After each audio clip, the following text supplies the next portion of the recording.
Salve galera, eu tô aqui com uma Zecaster e eu já fiz vídeos anteriormente falando sobre esse equipamento, né, e sobre o custo-benefício dele. E assim, quem acompanha a nossa página percebe que a gente fala muito sobre o custo-benefício dos equipamentos, tá?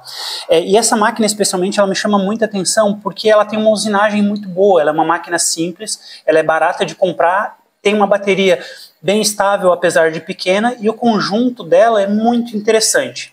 Porém, essa máquina ela vem com um motor muito ruim, né? Esse motor parece aqueles motores de brinquedo. Isso aqui dura 5, 6 meses e o motor morre. E aí o que acaba acontecendo é que os clientes eles têm uma máquina que tem todos os outros componentes funcionando super bem, mas o motor acaba morrendo, né? E aí eu faço uma adaptação nessa máquina que torna esse equipamento muito interessante, inclusive como uma adaptação já para quem compra esse equipamento novo. Por quê? Porque essa máquina, ela não apenas serve como uma máquina, né, como uma primeira máquina, mas o custo-benefício dela, no final, mesmo com a adaptação, acaba ficando muito mais alto se comparado aos outros equipamentos que a gente encontra no mercado. Então a gente pode comprar ela barato, fazer uma adaptação razoavelmente barata também, e a gente tem um conjunto de um equipamento muito bom, tanto para a primeira como para a segunda máquina. E é uma máquina que eu recomendo muito, especialmente para as segundas máquinas, quando a pessoa já tem uma máquina super cara, né? Como é uma máquina Direct Drive, ela tem uma versatilidade muito boa, então eu sempre recomendo esse equipamento como aquela máquina de backup, ou aquela máquina que vai ser um equipamento secundário de bancada, porque ela vai suprir caso aconteça alguma coisa com a máquina principal.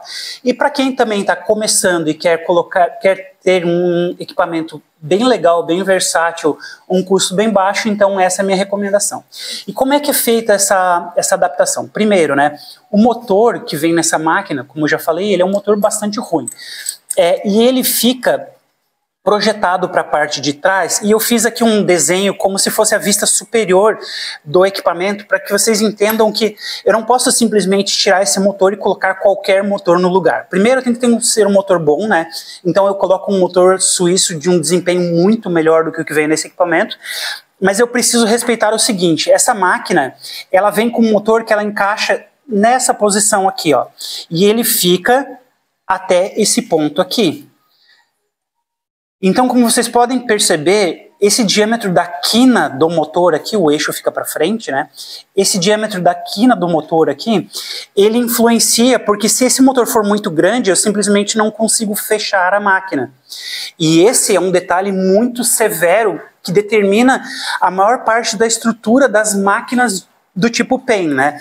E o que eu faço aqui? Essa máquina, ela tem aqui uma cavidadezinha na parte frontal, então eu faço uma pequena usinagem, esse motor aqui, né, o motor é desse formato, e eu faço esse pequeno anel que ele encaixa projetando lá para a parte da frente, fazendo com que eu consiga pegar esse motor, que ele tem um diâmetro menor, mas um comprimento maior, e consiga empurrar ele mais para a parte frontal, criando esse efeito aqui, ó, que eu coloco o motor mais comprido, com diâmetro menor, nesse espaço aqui. Então eu consigo substituir um motor muito ruim que vem nela por um motor muito melhor.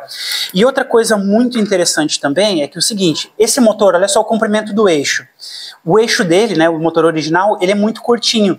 Isso faz com que o conjunto excêntrico, o contrapeso dele aqui, que ele é sempre fixado por essa parte posterior, ele tem que ficar nessa posição aqui, ó, porque ele é fixado por aqui. O eixo não tem comprimento para chegar aqui na parte frontal e eu fazer isso aqui virado, como é o indicado para ele, tá? Então, o que acontece? Pelo eixo ser tão curtinho, essa peça tem que ficar assim, e isso automaticamente faz com que a transmissão fique super longa, porque ela precisa chegar na parte central da máquina quando está conectada, tá? Então, deixa eu só conectar aqui para vocês verem como é que fica. Então, coloco isso aqui, esse aqui é o motor original, novamente estou voltando, só para vocês verem como ele fica na máquina. Então essa haste, ela acaba ficando muito longa aqui, ó, nessa parte dela aqui, e qualquer coisa que é forçada aqui a mais durante o procedimento de tatuagem faz com que o conjunto excêntrico force o rolamento, force o motor e gera todos os danos desse tipo de equipamento. Então nessa modificação aqui, o que acontece é o seguinte, primeiro eu tiro, Tiro o motor, coloco a adaptação, faço essa adaptação aqui, e eu projeto o motor lá para frente, tá? E eu inverto a transmissão colocando o contrapeso para frente. Então eu giro e coloco o contrapeso para frente, porque o eixo novo, ele é um eixo bem comprido, então eu consigo fixar ele para lá. E aí olha só a diferença da haste da transmissão que eu consigo dar. Olha a diferença de comprimento. Essa aqui é a original, né? Ela é toda tortona. E essa daqui é a que eu adapto no lugar. Então eu consigo colocar o contrapeso para cá.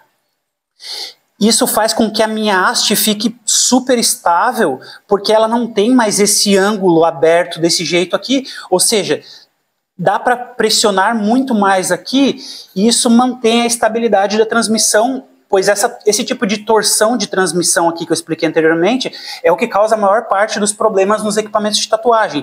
Então aqui eu faço uma substituição e também uma inversão da transmissão para fazer com que ela fique mais eficiente, fazendo com que esse equipamento, que ele é bem robusto de fabricação, né, a parte usinada, tenha também um motor bem robusto, tornando isso aqui uma das melhores opções de mercado a nível de custo-benefício, beleza?